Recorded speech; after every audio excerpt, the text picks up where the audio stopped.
El año 2011 fue un año trágico en la provincia de Salta. María Cash, turistas francesas, Cintia Fernández y la dudosa muerte de Néstor Piccolo, jefe de investigaciones de la policía de la provincia de Salta. Hoy en Foja Cero, el caso de Cintia Fernández. Estamos llegando a la Fundación Cintia Fernández para hablar con Ana Fernández. Hoy te vamos a presentar un caso que conmovió a toda Salta.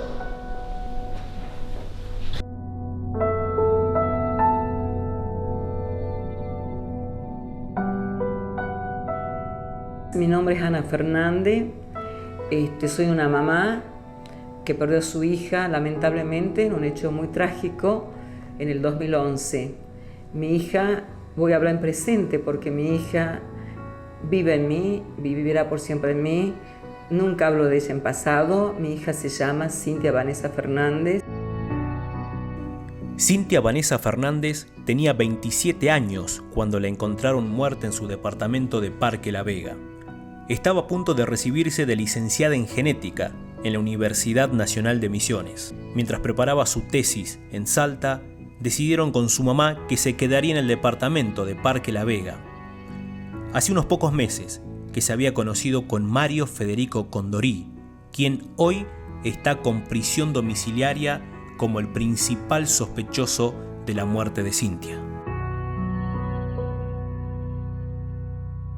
El 3 de mayo del año 2011 encontraron en este edificio sin vida a Cintia Fernández.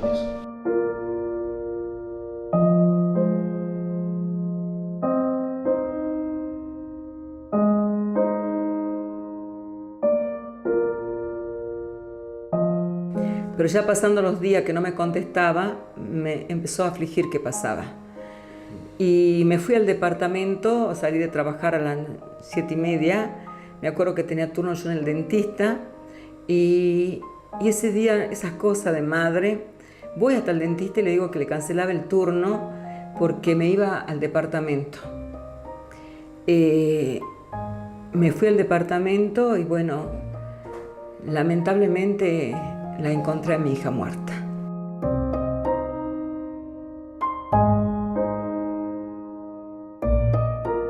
El asesino tenía llave del departamento porque no había forzamiento de puerta y tenía doble llave el departamento, arriba abajo, y es una puerta maciza, o sea que no era una puerta chapa como así, bueno, alguien entró, no había signo de robo ni nada.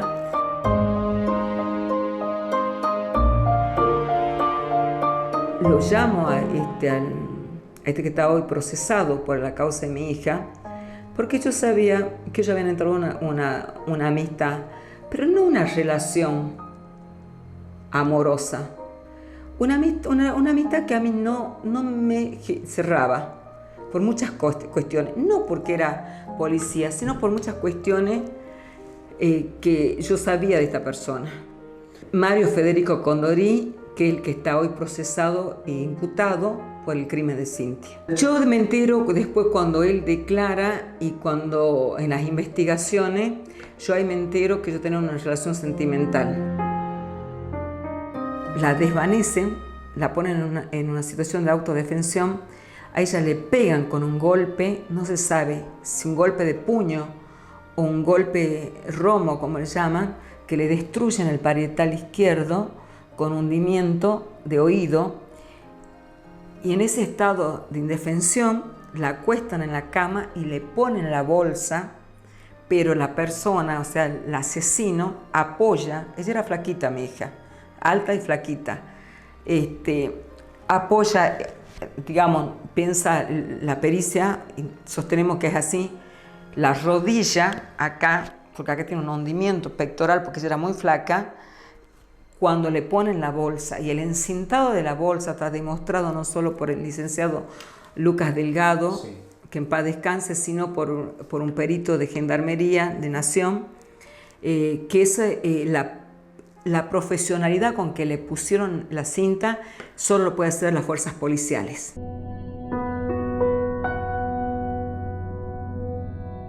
Ella salió supuestamente envuelta en una sábana y dentro de la sábana en la bolsa negra, como tienen que salir los cadáveres a la morgue. En cambio a ella le sacan todo eso en la policía de San Remo y ella llega envuelta en una colcha donde se perdieron todas las muestras genéticas y toda la preservación del cuerpo. Estoy convencida que el ex secretario de Seguridad, Aldo Rogelio Saravia, también lo encubrió, porque hay una planilla que está demostrado, que lo dice otro policía, que el día que asesinaron a mi hija, Condori salió autorizado por Aldo Rogelio Saravia, nadie, no registró ni salida, ni ida ni vuelta. Y Condori en su momento estuvo en la brigada y lo echaron por mala conducta de la brigada, yo me entero de eso después, y lo toma bajo su tutela nada menos el cuestionado, la rata de Aldo Rogelio Saravia, que era el secretario de Seguridad de la provincia.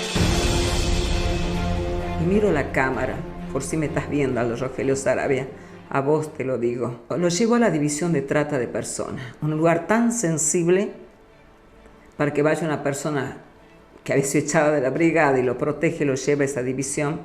Y en el departamento se encuentra mucha documentación de trata de personas, a tal punto que uno de esos papeles que había de la división de trata de personas, yo se lo comento al doctor René Gómez, que él inclusive delante mío se lo dice al juez Pastrana. Yo lo conozco ese caso, porque ese caso yo soy abogado de esa causa. ¿Cómo llegan esos papeles al departamento de mi hija? Solo por alguien que tiene la división de trata de personas. Que mi hija se enteró algo relacionado a la trata de personas y que lo iba a denunciar. Y esa persona era Condori.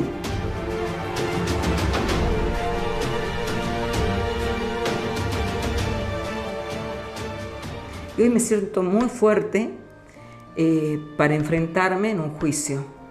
Me siento muy fuerte porque ya creo que de haber perdido a mi hija como la perdí, ya nada me tiene que decaer, ya nada me tiene que amedrentar, ya no me amedrentan los cobardes. Entonces, lo que espero es condena. Mi hija ya no vuelve a esta vida, pero sé que ella, a través de la Fundación Cintia Fernández y de la lucha que llevamos cada viernes en la plaza, va a permanecer por muchas generaciones quien fue Cintia Fernández.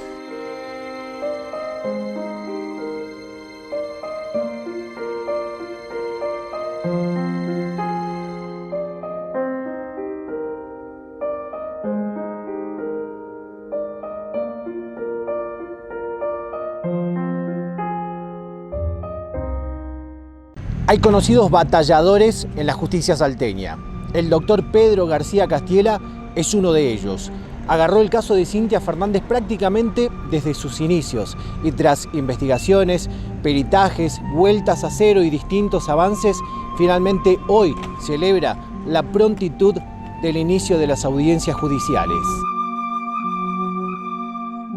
Yo comienzo la intervención cuando, en una etapa de la causa en la que el juez de primera instancia había dispuesto el sobreseimiento de los dos imputados en ese momento.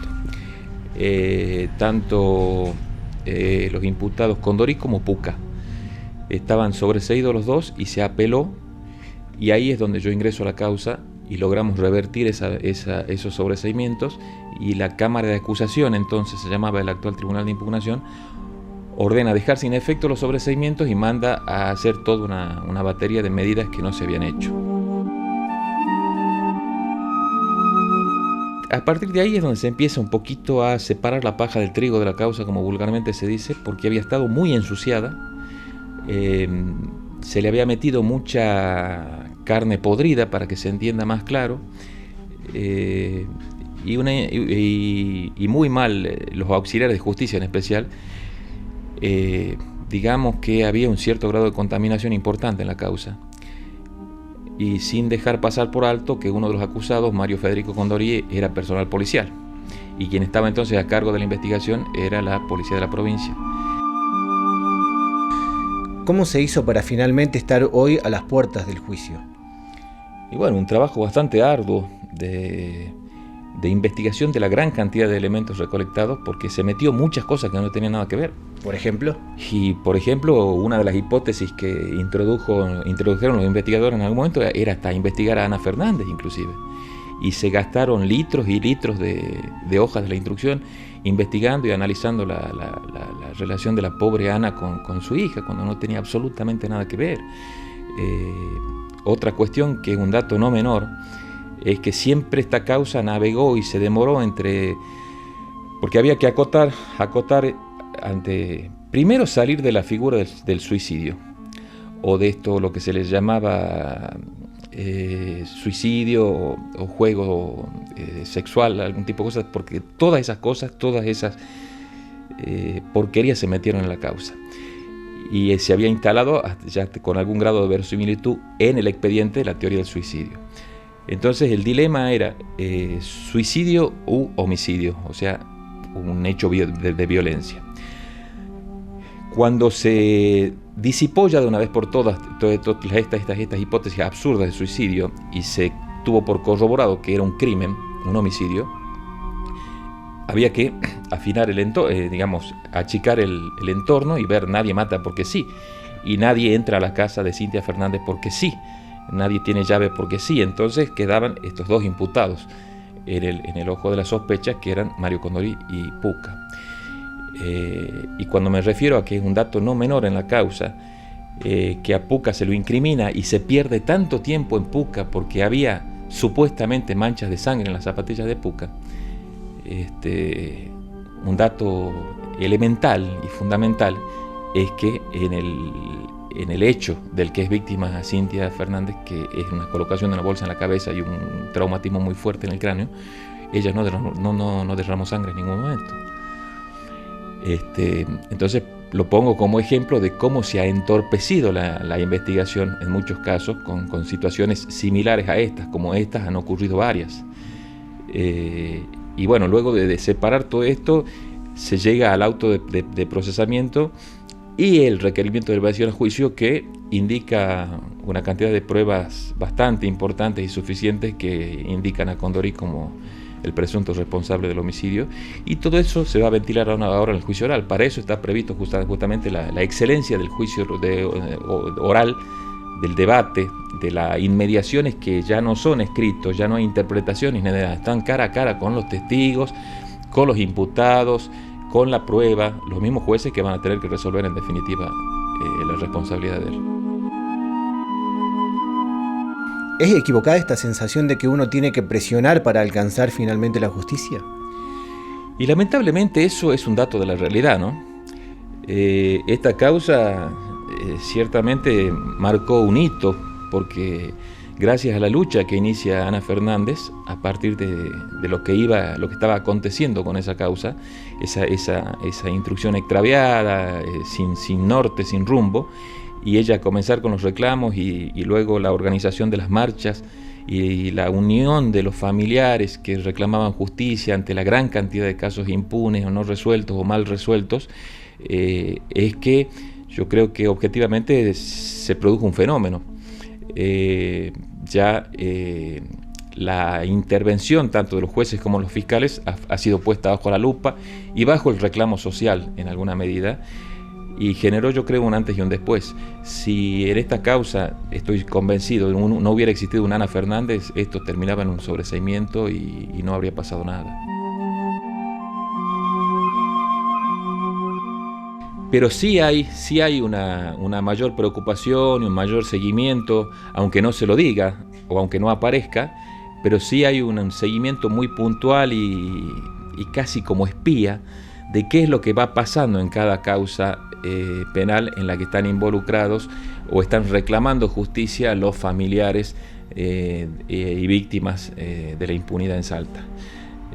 Yo creo que más allá del cambio de sistema procesal que ha existido, que en alguna medida ha cambiado de manos, digamos, del juez de instrucción a los fiscales, pero igualmente no ha dado investigativamente los resultados que se esperaban, los satisfactorios, por la cantidad y la importancia de casos impunes que aún existen en la provincia de Salta.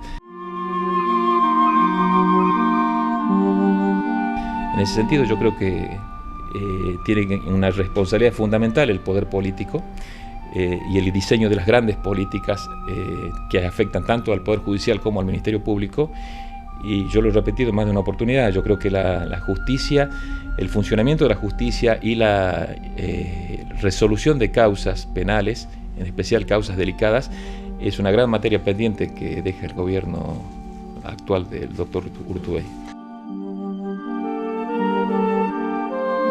Un caso donde se quiso culpar a la víctima de suicidio y en realidad se ha tratado de un femicidio, donde hay un policía responsable.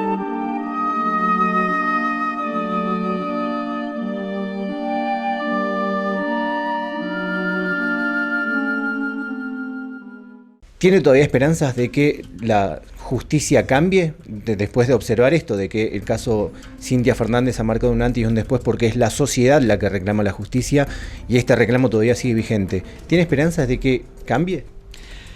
La verdad, si le tengo que decir, Oscar, son pocas las esperanzas que tengo que cambie, habiendo visto tanto y conociendo tanto yo el sistema desde adentro y su funcionamiento.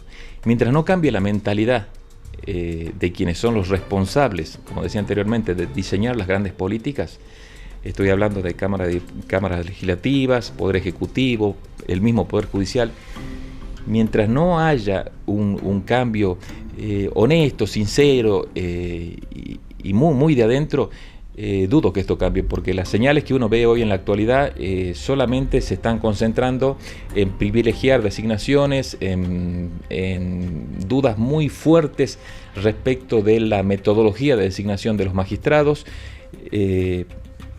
una calidad técnica mediana en muchos de ellos, en especial algunos que integran no solo tribunales de primera instancia, sino tribunales ya de apelación, de alzada.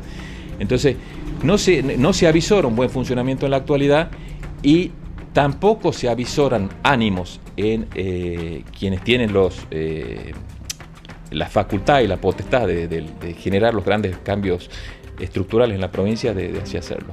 Es muy importante y cada vez crece más, y creo yo que es la única fuerza que va a tratar de ayudar a que esto cambie, es el reclamo social, el reclamo de las víctimas, y que las víctimas no se queden calladas.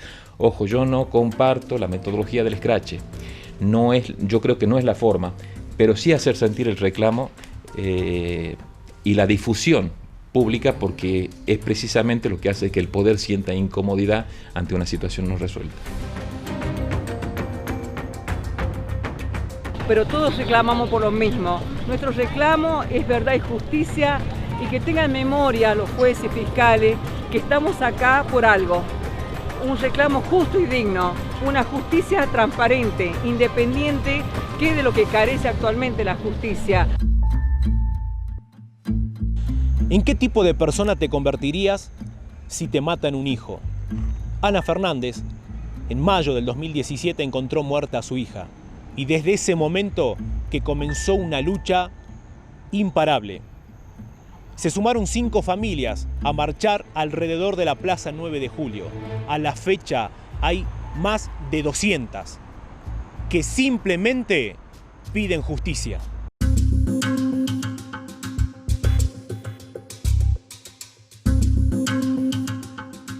La justicia en Salta está en deuda. Lo observamos en la emisión anterior con un caso reciente y también lo observamos ahora con casos que tienen casi una década. Es por ello que en Salta se ha conformado una comisión de víctimas contra la impunidad que llevan casi 10 años marchando todos los viernes en Plaza 9 de Julio, que ha requerido incluso la intervención del gobernador de la provincia, del presidente de la Corte, con la conformación de una oficina particular creada solamente para seguir casos especiales y hasta de funcionarios nacionales. Sin lugar a dudas, con la poca cantidad de emisiones de Foja Cero ya hemos notado que en la justicia sucede algo particular. Tanto es así que nos enteramos durante la grabación de este programa que Innocent Project, una comisión de investigadores que ya ha trabajado en Salta con el caso de las turistas francesas, abrirá una oficina en Salta, justamente para seguir muy de cerca a la justicia salteña. Al Tribunal 4 de Transición, incluido el fiscal, yo solo busco verdad y justicia. No busco venganza. Y también le pido celeridad a los otros jueces, no los que están en el tribunal, a los otros jueces que tienen las causas, les pido celeridad, le pido sentido común, y le pido más que nada humanidad, porque nuestros hijos, nuestros familiares son personas, no son una simple hoja de papel. Muchas gracias. Nuestros familiares son personas, no son una simple hoja de papel.